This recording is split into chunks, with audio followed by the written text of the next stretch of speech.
And I loved your story on GMIT. Can you describe us the first race that you did, and the pains and how it looked to you and how your perception changed? I love that story, and I would love if you could share that with the listeners. Yeah, like the thing about this is my first ultramarathon. This is like completely unknown waters here, like, you know, really and truly it was.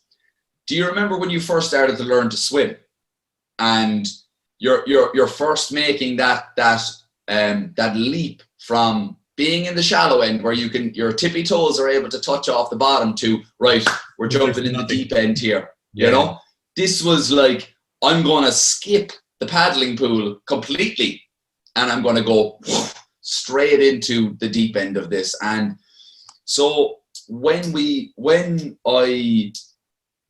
started the race, like, we had no idea what was to come. And I think I didn't really get an opportunity to actually think about the race until the following year, until January of 2019. And these are the thoughts that I have brought out from it, like, you know, from those particular times and from feeling that physical stress and that physical pain, which was just, I couldn't have imagined it until I actually went through it, you know. And, you know, where I thought, oh yeah, my legs are going to hurt. My legs are going to hurt.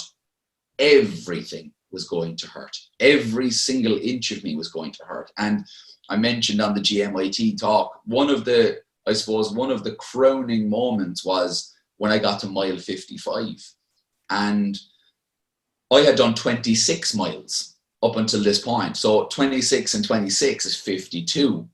So I had done just over double what I'd ever done ever, right? And I suffered a lot doing 26 miles. Mm-hmm. So when I had reached like over double what that was, I remember just coming in and I felt kind of human running into the checkpoint.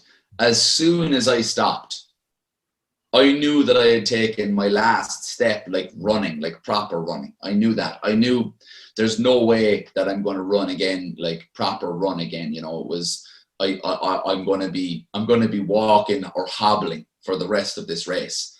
And so I came into the checkpoint for mile 55, hopped into the back of my car. I was handed this soggy bag of Supermax, breast and a bun meal, and I was there eating it away.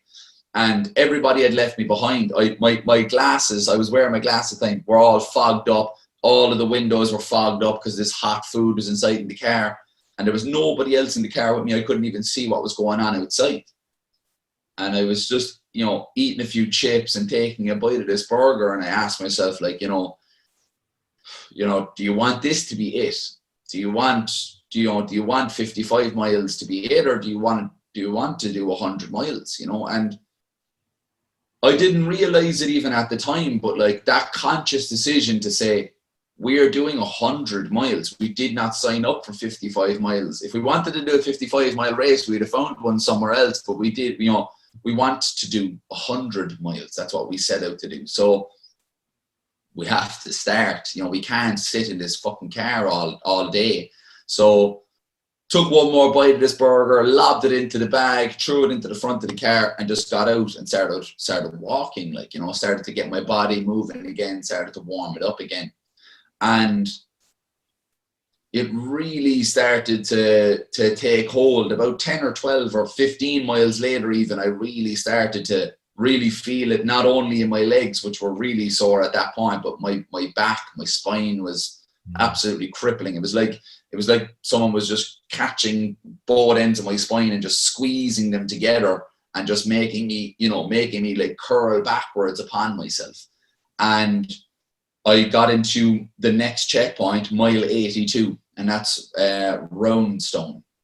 And Roundstone, I will never forget Roundstone because of the pain that I was in. And I did the same race a year later and got into Roundstone and felt fresh as a daisy. It was so strange, you know, to be back there and to not have PTSD about it, but to have, you know, in some ways positive memories of there, because I realized how dig, how deep I could dig.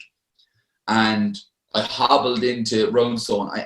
This is something I didn't say in the GMIT talk. I actually took a wrong turn when I got into the town. And when I went down and I was going towards these houses there were people outside cheering. This was at like 2 a.m. and they were all drunk. They were at a house party. And I was like, oh yeah, well, this is the checkpoint. I'm in a different world right now in my own head. So I'm just beyond fatigued.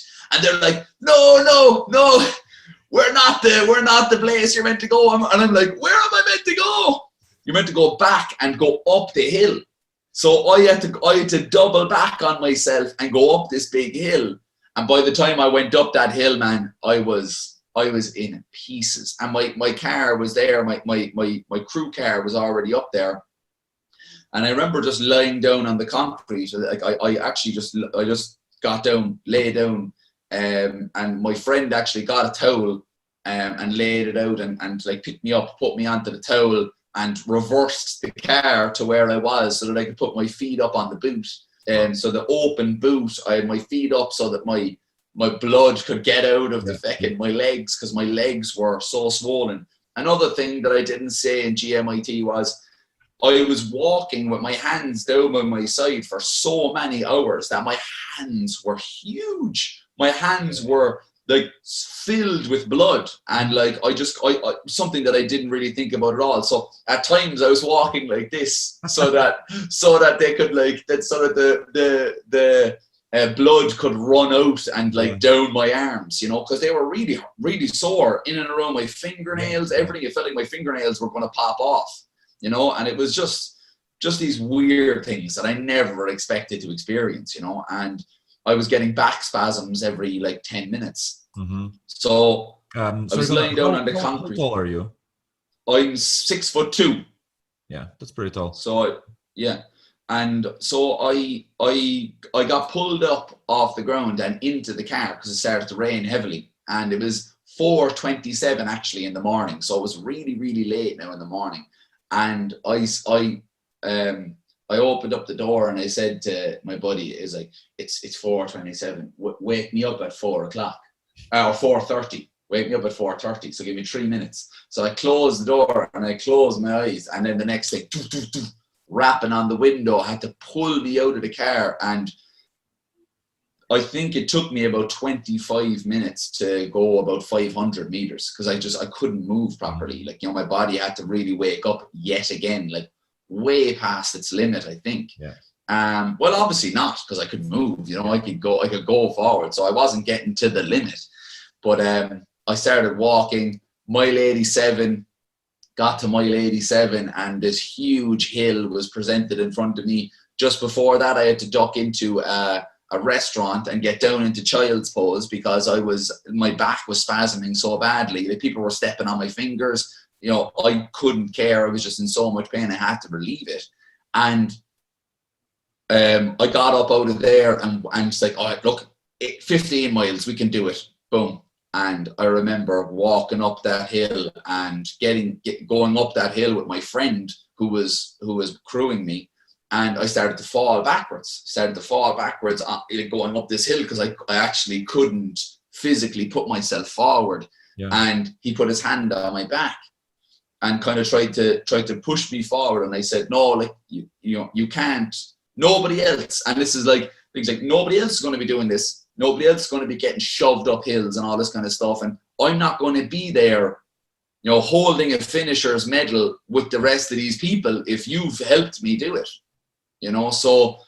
So he pushed me. I think I took about 2 or 3 steps, and I took 2 or 3 steps back. And I said, you can't touch me now. So if I don't make it up this hill, I have to hop in the car and we finish, and that's done. We're done. So if I get up it and we move forward, then we'll see what happens. But if I can't make it up this hill, there's no way where, I'm going to hop in the car and call it a day because, you can't, I can't be there.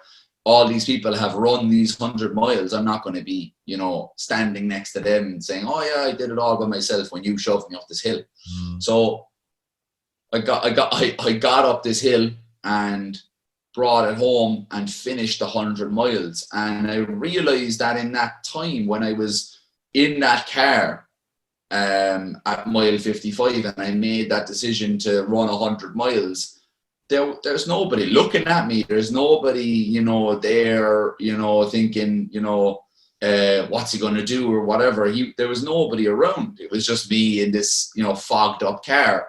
When I was being shoved up that hill, I don't think anybody, even the organizers, would have cared if my friend put his hand on my back to help me up these steps.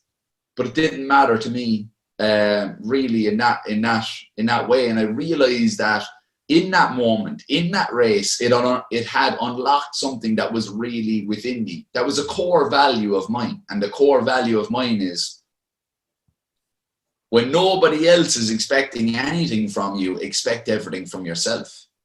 And that my own evaluation of who I am and what type of person I am is coming from me and not from anybody else. And it's not coming from a finisher's medal. It's not coming from an Instagram post. It's coming from who I am, who I feel I am, my own principles of being committed and disciplined to these things.